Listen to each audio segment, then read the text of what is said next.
¿Qué es lo que hace que una promesa sea creíble? En el día a día, la verdad es que no son solo las palabras.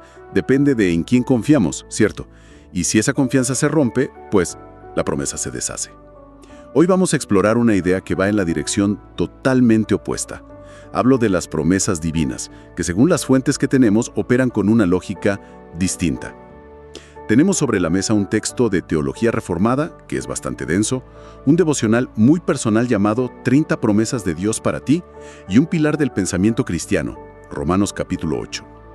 La misión de hoy es desentrañar por qué estas promesas se consideran no solo esperanzas, sino, certezas. Veremos cómo se conectan todas a un único punto y, lo más importante, qué relevancia práctica tienen cuando la vida, se complica. Exacto. Y lo fascinante de las fuentes es justo ese contraste. Por un lado tienes todo el andamiaje teológico, la maquinaria conceptual que explica el porqué de la seguridad. Y por otro, el devocional, que es como el manual de usuario para el corazón. Muestra el para qué en la vida real. La idea es ver cómo esa doctrina, a veces tan abstracta, se convierta en consuelo, en fortaleza. Perfecto. Comencemos entonces por el fundamento. El texto de teología reformada arranca con una afirmación muy fuerte. Dice que las promesas de Dios no son simples deseos o, posibilidades, sino que son decretos de un Dios soberano. Y, la verdad, la palabra decreto suena imponente.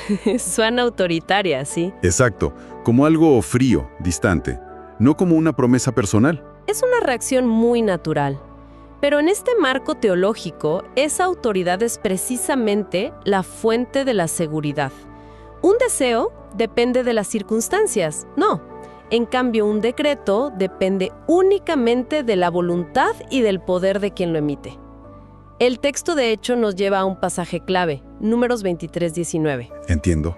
Que dice que Dios no es hombre para que mienta. La idea es que la fiabilidad de la promesa no descansa en nosotros, ni en que el mundo se alinee para que se cumpla. Descansa en la naturaleza misma de quien la hace. La teología reformada lo llama la inmutabilidad de Dios. ¿Inmutabilidad? O sea que no cambia. El texto dice que su fidelidad no depende de nuestras acciones, ni de nuestras emociones, sino de su consejo eterno. Y aquí es donde se pone realmente radical. Porque el devocional de Isa de González como que baja esta idea a tierra, citando al teólogo R.C. Sproul. Sí, lo menciona. Él decía que la fidelidad de Dios no se basa en nuestro comportamiento inconstante, sino en su carácter inmutable. Esa es la conexión crucial. Ambas fuentes, la académica y la devocional, apuntan a lo mismo. La garantía está fuera de nosotros. Claro. Piensa en cualquier contrato humano. Siempre hay cláusulas, condiciones. Si tú haces esto, yo haré aquello. Este enfoque lo elimina. La promesa se sostiene por sí misma porque aquel que la emitió es constante. Por eso se consideran decretos y no meras esperanzas. Exacto. La certeza viene de la fuente, no del resultado que esperamos o del mérito que creemos tener. Entonces, lo que estamos diciendo es que la teología más densa y un devocional muy personal llegan a la misma conclusión.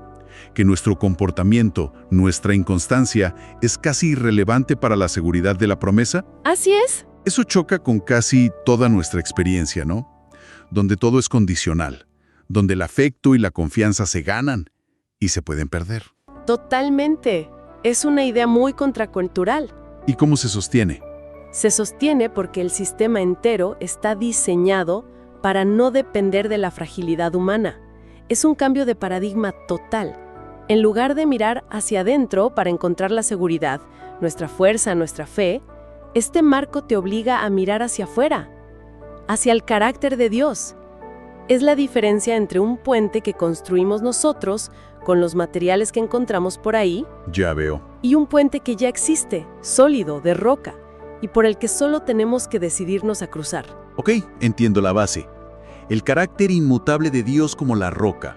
Pero sigue habiendo una distancia. ¿Cómo se conecta ese Dios y sus decretos con personas como nosotros, que dudamos, que fallamos, que a menudo nos sentimos indignos de cualquier cosa? Supongo que aquí es donde entra esa figura central que menciona el texto teológico. Precisamente, el puente. el que conecte esa soberanía inmutable con nuestra realidad inconstante.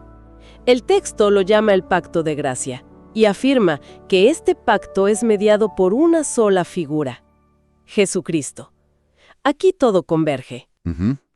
La fuente cita un pasaje fundamental de 2 de Corintios que dice: porque todas las promesas de Dios son en Él sí y en Él amén. O sea, Cristo es presentado no solo como un mensajero de las promesas, sino como la encarnación y el garante de ellas. Es como si fuera el cofirmante de un préstamo. Esa analogía es perfecta. No importa si nosotras fallamos en el pago, su firma garantiza que la deuda está cubierta y el contrato se cumple. Exactamente esa es la idea. Y el devocional lo ilustra con la promesa que muchos consideran el corazón del cristianismo, Juan 3:16, sobre la vida eterna.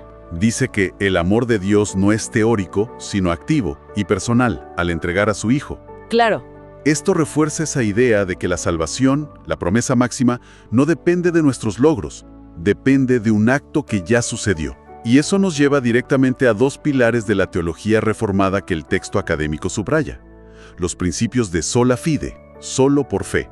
y sola gratia, solo por gracia. Las promesas se reciben, no se ganan. Esto es crucial. Desmonta por completo la lógica del mérito.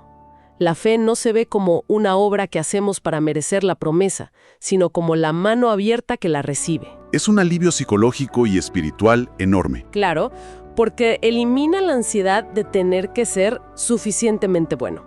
Pero ese impulso humano de querer hacer algo, de sentir que nos lo hemos ganado, es muy fuerte. El devocional lo aborda con una frase que me pareció increíblemente liberadora, hablando de la promesa del perdón. Ajá, la de Primera de Juan. Tu pasado ya no te define, su gracia sí. Esa frase es el resumen perfecto de la aplicación de sola gratia. Reconoce que nuestro pasado es real y es pesado, pero le quita el poder de definir nuestra identidad.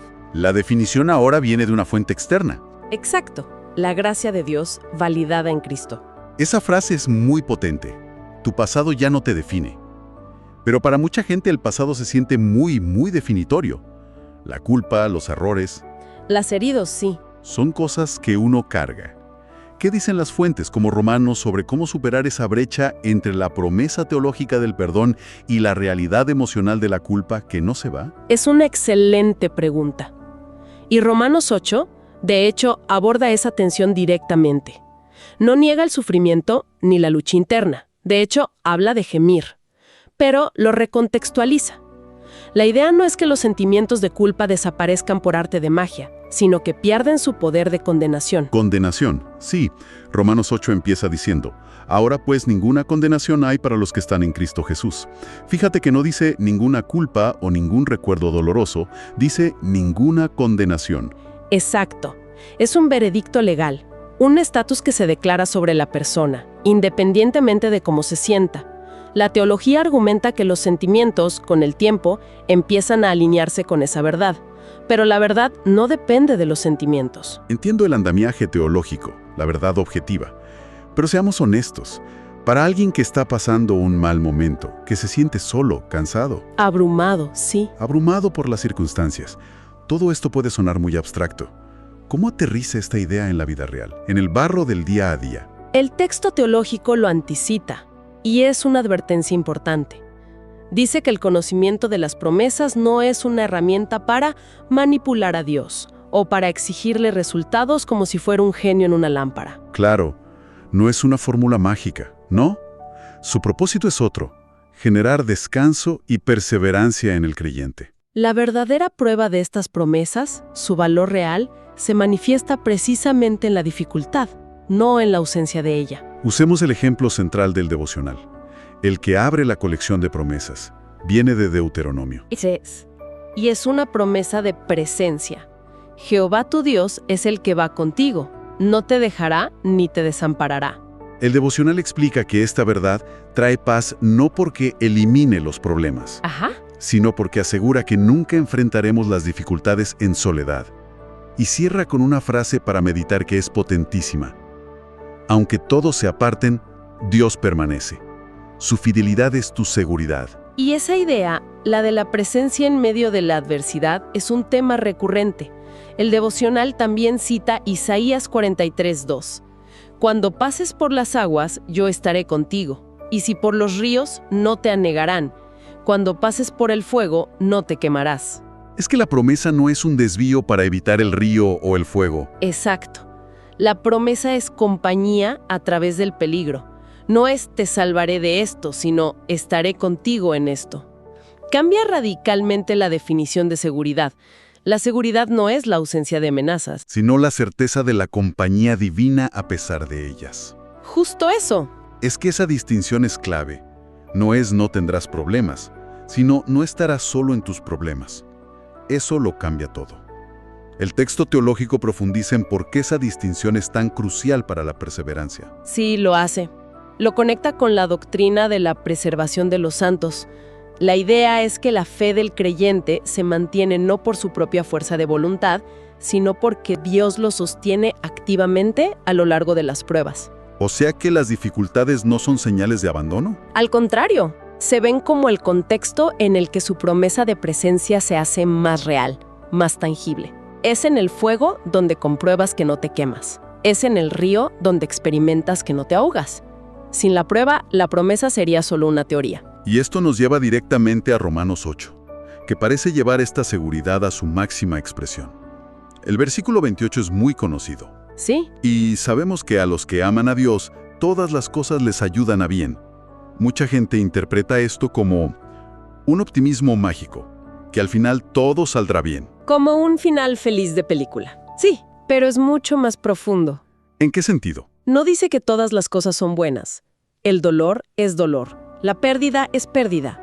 Lo que dice es que Dios es capaz de tomar todas las cosas, las buenas, las malas, las que no entendemos, y entretejerlas para un propósito bueno y redentor. No es una promesa de que entenderemos el porqué del sufrimiento. No, sino de que ese sufrimiento no tendrá la última palabra y no será desperdiciado. Y después de establecer eso, el capítulo culmina en lo que el texto teológico llama la declaración de seguridad máxima. Los famosos versículos 38 y 39. Exacto.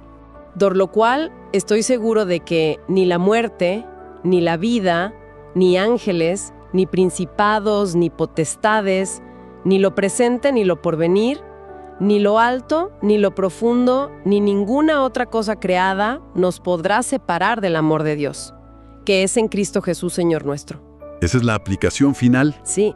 Después de todo el argumento teológico, la conclusión es una seguridad inquebrantable que, se supone, produce paz sin importar la circunstancia.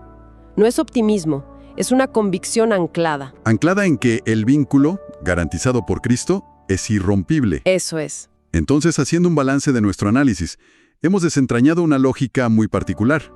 La confianza en estas promesas no se apoya en nuestros sentimientos, ni en nuestras acciones, sino en el carácter de Dios. Un Dios que se presenta como inmutable y fiel. Hemos visto que todas estas promesas, del perdón a la vida eterna, encuentran su garantía y su cumplimiento en una única figura, Jesucristo. El sí y el amén de Dios. Exacto. Y la aplicación práctica de todo esto no es una vida sin problemas, sino una fuente de paz y de perseverancia en medio de ellos, sostenida por la certeza de que nada, absolutamente nada, nos puede separar de su amor. Hay una reflexión en el devocional que conecta todo esto de una manera muy bella y práctica. Hablando de las misericordias de Dios, cita que son nuevas cada mañana. Esto introduce una dinámica fascinante. A ver. La base de la promesa es eterna, es inmutable, pero su experiencia es fresca, es diaria. Claro, no es algo estático. Para nada. Y esto nos deja con una idea final para reflexionar. Si el fundamento de las promesas es la naturaleza eterna e inmutable de Dios, pero su misericordia se manifiesta de forma nueva cada día, ¿cómo cambiaría nuestra manera de enfrentar los desafíos? Si los viéramos no como amenazas a nuestra estabilidad, sino como el escenario preciso donde su fidelidad constante se va a mostrar, de una forma completamente nueva y personal para nosotros.